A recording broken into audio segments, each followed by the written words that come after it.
was in February of 2018.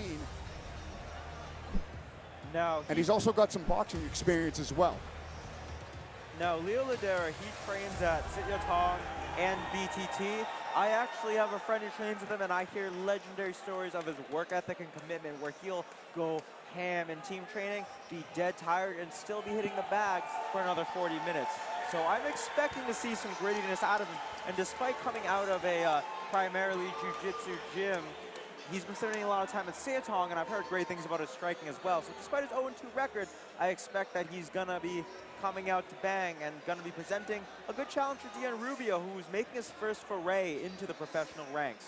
Yeah, one thing I noticed at the weigh-ins is the size of these guys. Both these guys are fighting at 55, but they look like 170 or something.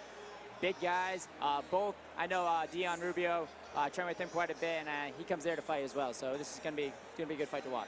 Oh yeah, Dion Rubio, no stranger to the Plymouth Memorial Hall setting.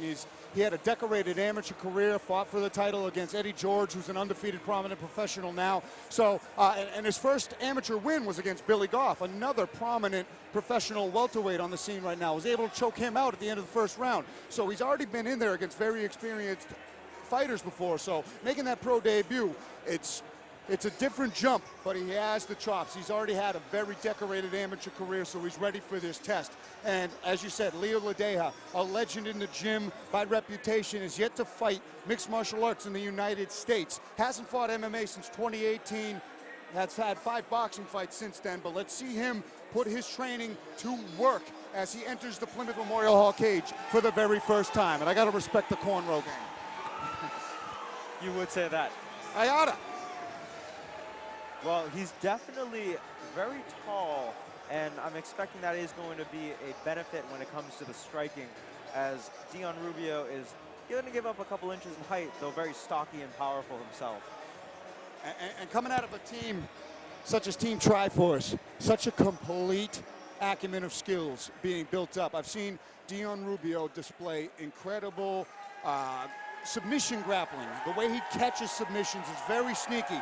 He's great with slipping and ripping in tight with his boxing head movement and throwing short shots as he's avoiding shots. Got a great chin on him as well, not afraid to stand in the pocket. Already proven to be a complete, tried and tested mixed martial artist. And we are switching veterans right now in the commentary booth. Connor Matthews will join us again later, but Sean Lally back for this fight as well.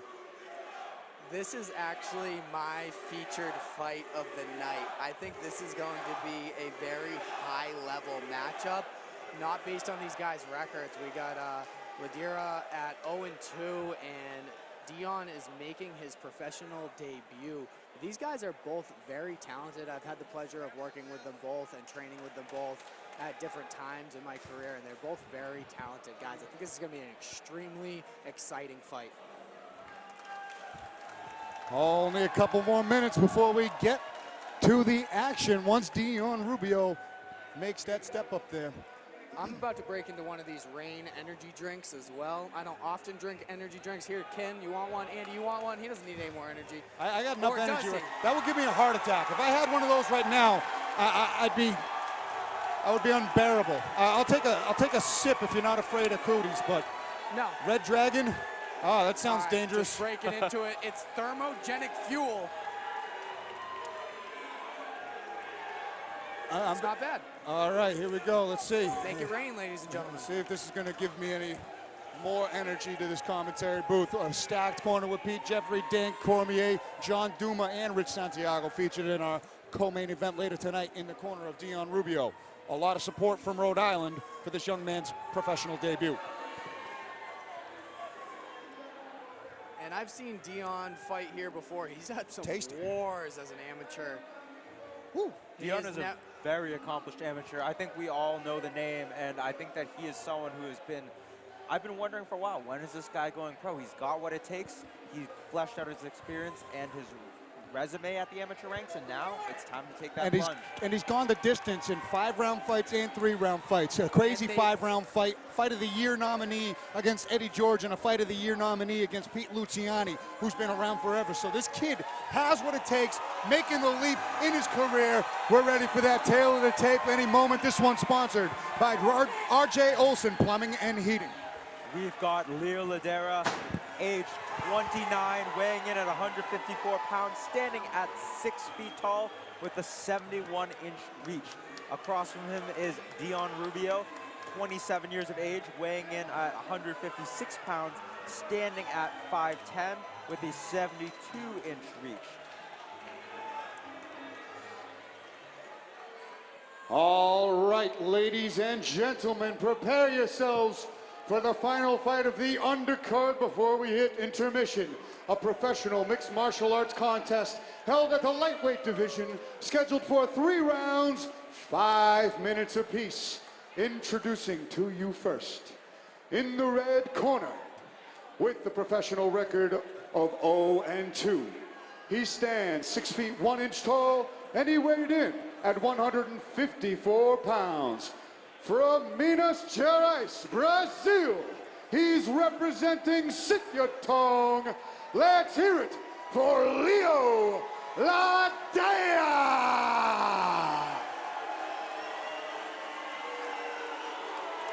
And now introducing his opponent, standing across from him in the blue corner, standing at 5 feet 10 inches tall and weighing in at 156 pounds. From Pawtucket, Rhode Island, he's representing Triforce, and tonight he makes his professional mixed martial arts debut.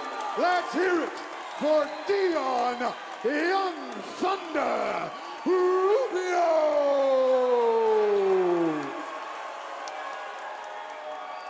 This is going to be The a action very begins. exciting Our referee matchup. for this contest is Robert Wambacher. Yeah, the crowd is electric, and I think the fight is going to be even more hype and energetic than that. You can see them teeming with anticipation and eagerness to inflict violence on one another. And Leo's had some boxing matches as well. He's not afraid to get in there and fight. Very good striker. I like seeing the feints already from Dion. Another black short versus black short, so we'll go with the hairstyles. Dion with the up top dreads, and Leo with the cornrows. Nice jabs from Leo Ladeira. Nice jab, good movement. Dion's trying to find his way inside.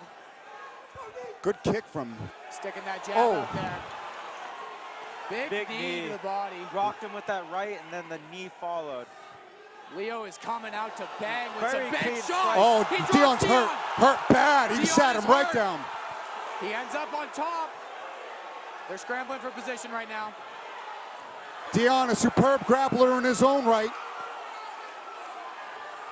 Leo is searching, but he looks like he's gonna end up on his back. Dion Triangle armbar is working attempt with here. that arm. Really But Dion good stays savvy heavy. there. He rotates him to the cage, manages to slip out and shake him off. That was a heads-up move by Dion.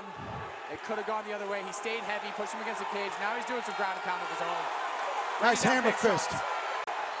But man, the boxing of Leo Ladeira looking crisp in this fight. Very good hands. And Dion Rubio now, Elbows from Dion right there. what did we say? He was ready for this step up to the professional ranks. He got sat down, staying composed, staying calm, and finds himself in a dominant spot right now, trying to get back into this fight. And Good we've elbows. seen Dion hurt in the past and still finish fights and still find a way to victory. He's a very, very tough guy.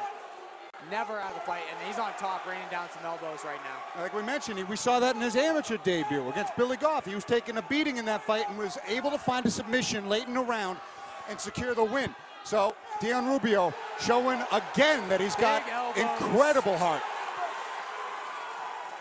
It's a bad place for Leo to be right now. Leo's looking composed, but I don't know that the ref will let him take too much more from there, despite being a pro. I think that it would behoove him to get out of there as soon as possible because the referee is Unanswered looming. shots are unanswered shots. It's true. Even if they're not causing too much damage, the accumulation in the ref's eyes will cause him to stop the fight. A little bit longer of a chance given to the fighter receiving the shot, since it's a professional contest at this point. So they'll give him a little bit more opportunity to escape. It's not like an amateur I fight think- where they'll just call it due to unanswered strikes. I think that they have given him a lot of opportunities here, and I would like to, I think it's a great fight. I would like to see it keep going. So I hope that he's able to get out of there because I think the ref is just inches from calling this. He's watching very closely. He's saying something. I think he's telling him he's got to move. if he continues to take unanswered strikes. So he's got that underhook with his left arm under the hip of Dion, and I'm wondering if Leo's trying to control the wrist, and Dion's just finding a way to sneak those elbows in still. With that underhook, he'd want to spin away, but he doesn't seem to be attempting that, or maybe Dion's outside arm is blocking it, it would appear. And we got 2 minutes left Yeah, in that's this a long round. time to be here. It's a long time. Dion thinking about the arm triangle now. Clasps his hands together. he's on the wrong side. Let's see if he tries see to if he hop jumps over. So that's how you set it up. He's Yep. getting the position, and he's thinking about cutting the knee across to mount. Either a knee across or a hop over. Plenty of options here for Dion Rubio, who is, oh no, he let go of Lets that it arm. go, goes back to the elbows that were working for him. Well, that's what's working for him right now. It actually was benefiting Leo that Dion was searching for that submission for I those agree. 20, 30 seconds there. I agree. I think that might have actually helped him survive this round if he does. Absolutely. He's got a big mouse on the right side of his eye. I Those mean, he's eating a elbows. lot of elbows. Short shots, but that's just bone-on-bone contact. That will bruise much easier than those gloves will. They do a surprising amount of damage even without a lot of wind-up. I remember when I first went pro, that shocked me when I elbowed someone, how that felt. It felt like taking a little hammer, even if it was a close-range elbow, it does damage. So it would, you know, Leo's doing great to have survived this long, and he's gonna want to get out of there. He doesn't want to take even little elbows because they add up. Yeah, Dion's just trying to do whatever he can, little shots, grind his elbow against his face. He's being patient. But if you look at Dion, he too has a huge lump on his eye. He took some shots. Leo's striking has been very impressive. I was going to say the same thing. Dion has a huge mouse under his left eye. It's Both a these fight. guys are locked up. It's a fight. A tale of two fights in the stand-up and the ground game. It's been all Leo Ladeira standing up, all Dion Rubio on the ground. It's all a matter of... Looks like Ladeira is going to make it to the second, so we might get to see some more. And he survives to the second round. Now, as a fight fan, that's one of those rounds that I have such a problem scoring. Because even though Dion Rubio spent the better part of the round, especially the second half of it, finishing off extremely strong, with that ground and pound, the short elbows that were dicing up the face. Look at this replay. Look at these short shots from Dion Rubio. For 3 minutes of that round, Dion Rubio was doing just this to Leo Ladeira. But before that, Leo Ladeira landed some vicious bombs on the feet that scored a knockdown. Now, in boxing, in kickboxing, if you score a knockdown, you automatically get a 10-8. And you got to earn, if you get knocked down, you've got to earn a 10-9 loss round after you get knocked down. That's not the case in MMA. So it's what are the judges going to score more? I give that round to Dion with the overall accumulation. Yes, Leo dropped him. It was a little bit of a flash. Dion was able to get his bearings pretty quickly, maintain the dominant position for most of the round, and the accumulative damage is equal to, if not greater than, what Leo caused Dion. I don't believe in flash knockdowns in MMA because there's no standing 8 count. If you don't make it a flash knockdown, you're going to get TKO. So, let's see. Each one has a giant mouse under the Leo left is eye. coming out swinging. He knows he's confident in his hands. Hasn't fought MMA in 3 years. Took some time off to box instead, and he's showing that Showing work. Boxing in a knee, Very up the middle. creative striking. Nice left hook as Dion's coming in. I noticed that Leo is able to fight on the back foot very effectively, which is sort of a sign of experience. A lot of amateurs aren't able to do that. Leo seems very comfortable slinging heat, moving, Dion but shoots Dion's in. right back in there, has the hands clasped, which is like a And guarantee. he's Yep, got there him he down. goes. That's exactly what Dion wanted and needed. On top again, Dion Rubio.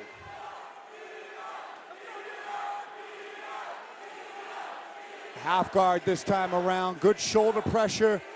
Might be looking for a Von Flue of sorts as Leo Ladeira is holding on to that neck, even though Dion Rubio is on the perpendicular He's got side the of that shoulder attack. pressure and then keeping Ladeira crunched up there. I think that he's not too concerned, obviously not concerned about the neck. He's on his way out. Looks like he's breaking the grip now. Leo's just trying to stall at he's this out. point, trying to not take damage. Leo with the underhook, so not all hope is lost. He has a fighting chance here, but he is rather flat, which is going to lead to elbows soon. Got to get to a hip if you're Leo Ladeira in this position. The underhooks are great, but you've got to be able to use them for leverage, and to do that, you cannot be flat on your back. And mentally, this is extremely taxing for Leo to end up back in this position after having success on the feet with someone as skilled as Dion as a grappler on top of you. Throwing elbows again. Oh, he's kneeing him in the head. From the back, Dion made that aware to the referee that he was kneeing him in the head from the back. Cannot do that. Dion Rubio, even though on top, is technically a grounded opponent. You cannot knee a grounded opponent to the head. Nice work from Dion Rubio in this top position, though, in round 2, much like round 1. Good knees to the body, and he's playing dirty on top with that forearm pressure, just grinding that into the chin and into the throat. Really slick elbows with the back sawing elbow, sliding that in and finding the home for it repeatedly. And you used a comparison to a tool, those elbows like a hammer, just up and down, going vertical into it. But it works equally as well like a saw. If you just grind it across your opponent's cheek or the jawbone, and that whole bone just goes right across the face, that might not look flashy, but damn, that hurts. Effective He's finding a way to stay active in these dominant positions. The referee is going to let him stay here all day. Throwing knees, sneaking in elbows from every angle he can, little punches, and this is adding up. Leo's trying to stall, he's trying to reach behind the head, he's got that gable grip, trying to control the arm. But any chance Dion gets, he's sneaking shots in, and he's causing damage.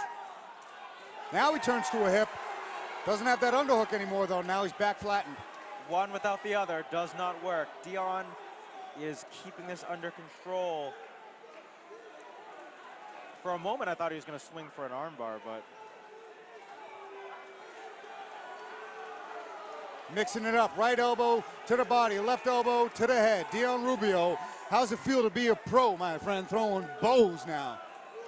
I have to say, Dion is very savvy with that sawing elbow, the way he drives it back. Ooh, big punches, too. He's been waiting to throw these elbows his whole amateur career. He's been dreaming about it.